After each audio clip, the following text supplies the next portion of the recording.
All right, so continuing our series of interviews with everybody who's involved in fundingtraders.com.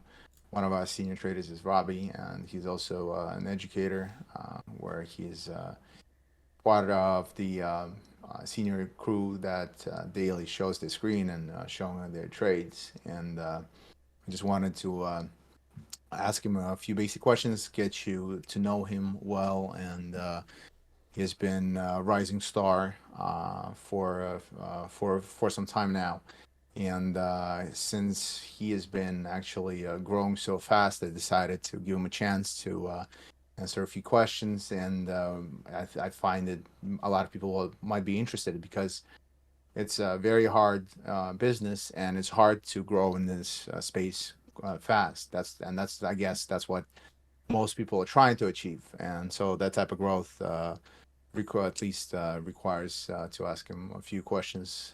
What is he holding up his sleeves? And without further ado, Robby, want to maybe briefly tell us, like your background history and how'd you end up in trading, stuff like that. Thanks, man. That was flattering. So it wasn't long ago that I was a complete novice, and I learned a lot in the past few months. So to be able to say that I've grown as much as I have over the past few months is a blessing to say the least. Um, well, I'd say over the past few years, I've been just struggling to find what it is exactly I want to do. I spent a lot of time on social media and doing sort of interactive bodybuilding amateur things with Instagram and trying to pursue that in some respect. And eventually, I realized that wasn't for me. So I was jumping a lot even after graduating high school from job to job, just trying to find something that worked for me, and nothing was fulfilling or satisfying. And I think ever since my junior year of high school, I've known about trading in Wall Street, and it's always been like a thorn in my side, just bugging me. And there was an opportunity.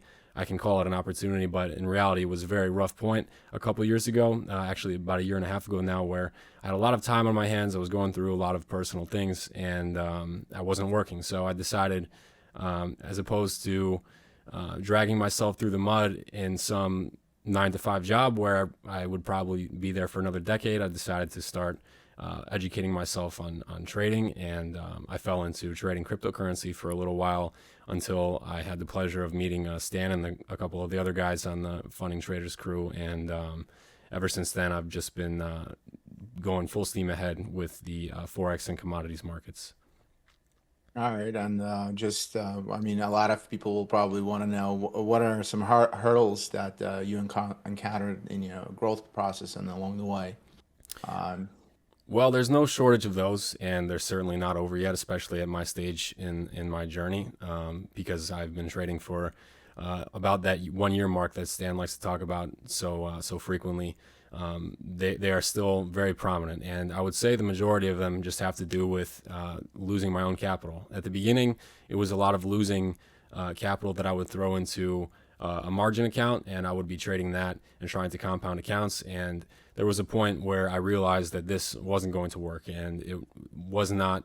I don't want to say not sustainable enough, but it was not a realistic expectation for me to take $10,000 of my own capital, which seemed like a lot at the time, and compound that into 100 or $1 million or something like that. So it was at that point that I was really discouraged from continuing to trade, and just by happenstance, I had run into Stan and started to learn more about prop trading, and it was nothing short of a blessing to learn about the prop firms and being able to be capitalized like that. So I'd say besides capitalization itself, just being able to continue to persevere and be perspicacious enough to go through those rough times where you're blowing accounts, blowing money, and you have family and friends in your ear telling you what you're doing is stupid and it's not going to pay off in the long run. And we talk pretty frequently about looking at your peers succeeding in their particular career fields and graduating college and so on, and over here you're getting pissed on, so to speak, by the markets. And it's tough to continue moving through, but once you conquer one hurdle, then you learn a lesson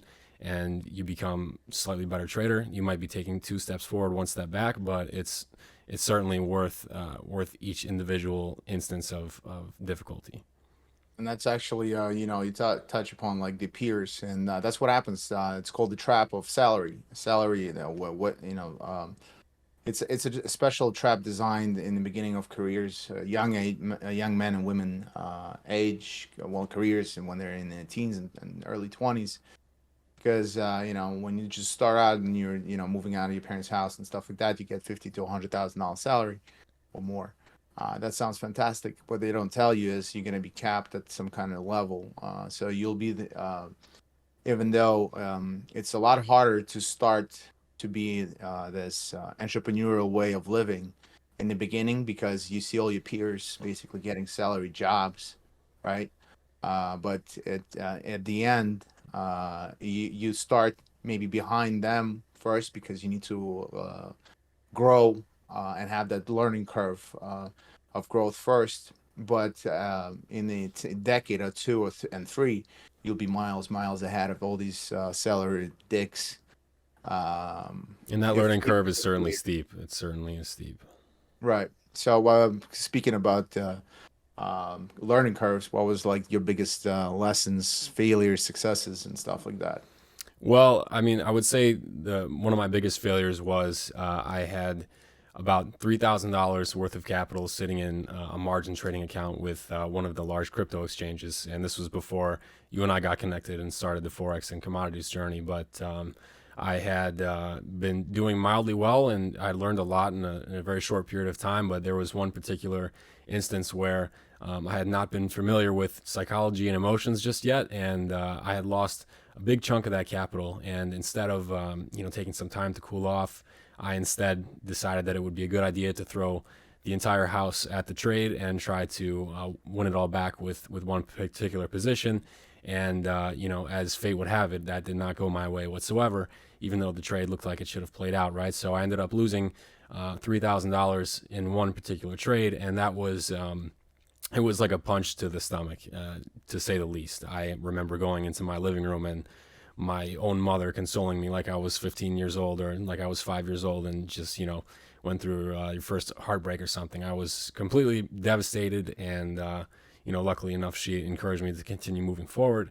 But that was really tough, and I would say, as far as successes go, really, to be totally honest, I would say that every week that I'm trading now is a success. Every week that I'm not giving up and going to work some 9 to 5 job is, in my opinion, a success, because every time I blow an account or every time I fail in some large way when I'm trading at this point, I always end up, in a few days or a week or two or whatever, I always end up coming out of it stronger and a better trader. And I find myself growing my accounts much more consistently, and having a much better win rate, whatever metric you want to use to measure it, after my failures. So, in a weird way, your failures in this particular industry seem to be also your biggest successes if you can continue moving forward after them. Right, and I think every trader will go through that experience. Nothing like this business will which make you feel small, because you basically fighting.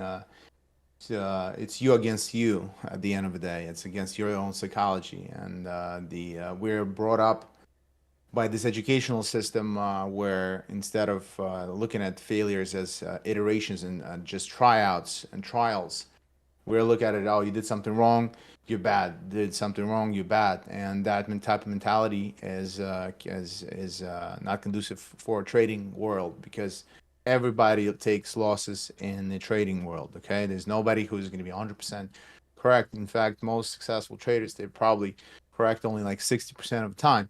But because of correct risk management, they are able to make money in the long run. So if you're gonna cry about not cry about, I don't mean you in particular, but if you're gonna think that you're gonna be able to be 100% right and all the time, that's something which is all of us will have to remove from our heads Sure. as traders in order for us to become successful. Sure. I mean, it's just like anything in life, right? You can get knocked down by it. It's cliche, or you can choose to get back up and continue moving forward. And I spent Absolutely. I spent a lot of time as a kid unfortunately, in this bubble that, no slack to my parents, but they allowed me to basically quit anything when I wanted to, and I spent a lot of time trying things and quitting them. And I look back on a lot of those times thinking, well, if I persevered in the same manner that I am now with trading, then I would have been far more successful in that particular realm of life. But at this point, I'm just trying to implement those same behaviors that I failed to as a kid, and I'm trying to make up for it now by just persevering with the trading, and it seems to be paying off. And like you obviously a generation below me. I'm a little older than you.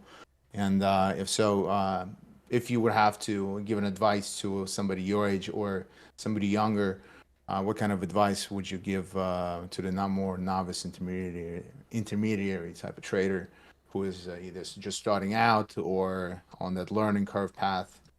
Maybe just pass it, Sure. forward. Well, I think, to be honest with you, unfortunately, there's a lot of bullshit information and things that you're going to think that you're learning, and then they turn out not to be true. Mark Twain says, "It's not what we don't know that doesn't hurt us; it's what we know for sure that just ain't so." Right? So you're going to learn a lot of things, or think you are, when you're trading, and then they're going to turn out to be complete bullshit. Because unfortunately, the space is full of a lot of bullshit. And I think if you just spend a bit of time trying to educate yourself about the business and about the markets, then you'll be better equipped to decipher which information is of value to you and which is not. Now, I don't think that that means you should spend, an entire year just basically trying to give yourself a steel suit of armor to avoid any possible pitfalls, because they're going to happen regardless. And like I said, I think part of that is what you consider to be success, is failing and then conquering them. So I would say that the number one thing that people could do is probably just to find a reputable source of information, or multiple, because there are going to be things about each source that maybe are good, and some that are bad. And then to just allow nature to take its course and continue to persevere with your trading, because really the only way that I've found success in trading is avoiding all these gimmicky platforms where they offer you signals or offer you a way to double your money in 2 weeks or what have you. And then you just need to jump feet first into the fire, so to speak, right? You need to get your feet wet and understand how it feels to lose money and how it feels to make money. And then you'll understand yourself better. And by consequence, you'll be a better trader. Well, fair enough. And lastly, what are your like short-term goals, your long-term goals? If you would, if do you set them, or what do you, how do you see your immediate and longer-term future playing out? Well, I actually didn't used to set goals at all. And trading is, funnily enough, what drove me to be a more organized person and set short term and long term goals for myself. It's the first time I've ever decided to write on paper what my goals are. And so in the short term, just being still an intermediate trader, my goal is to continue to grow and to be more consistent in my trading, and to obviously blow less accounts, and to just be more profitable in general, right? That's, I think, every intermediate to beginner level trader's goal, is to just make this their way of living, and be more successful at it. Long term, I really just want to continue to manage more and more capital, and improve my financial situation and that of my families, hopefully. And I want to hopefully provide a more efficient manner for other people to learn the same way that I did, because I was given really nice opportunities by certain people to learn.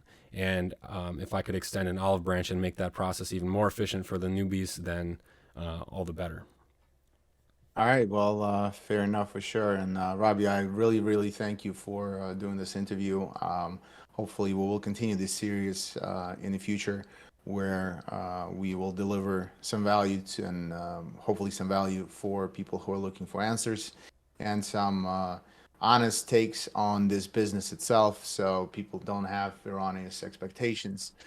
And we hopefully will provide some clarity in the world of fogginess in this world of whatever trading and all the nonsense that mostly you see on YouTube nowadays.